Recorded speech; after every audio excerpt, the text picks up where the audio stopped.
I move to elect the Honorable Aurelio Dong Gonzales Jr. as Senior Deputy Speaker, vice the Honorable Gloria Macapagal Arroyo. Kasunod ng pagtanggal kay Pampanga Representative Gloria Arroyo bilang Deputy Speaker, objection being none, motion is approved.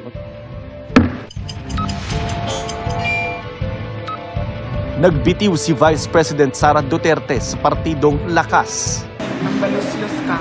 Sinilip naman sa Kamara ang 125 million pesos na confidential funds ng Office of the Vice President, na naging mitya ng pagsilip sa confidential funds ng mga civilian agencies. Kumukontra sa confidential funds ay kumukontra sa kapayapaan, kalaban ng bayan.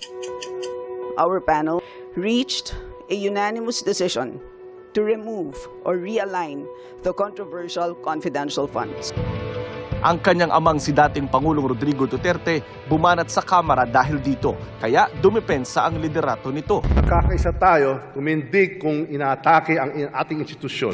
Kasunod nito, naglipatan naman ang ilang dating kapartido ng dating Pangulo sa Partido Federal ni ngayoy Pangulong Bongbong Marcos o Lakas CMD ng Speaker, na sinundan pa ng resolusyong humihimok sa gobyerno na makipagtulungan sa investigasyon ng International Criminal Court sa Duterte War on Drugs. Should be returned under the fold of the ICC. So that's again under study.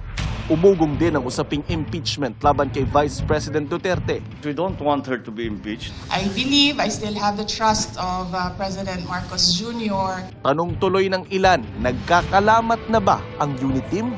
It's actually become bigger and stronger than it was before. So, ayan, wishful thinking.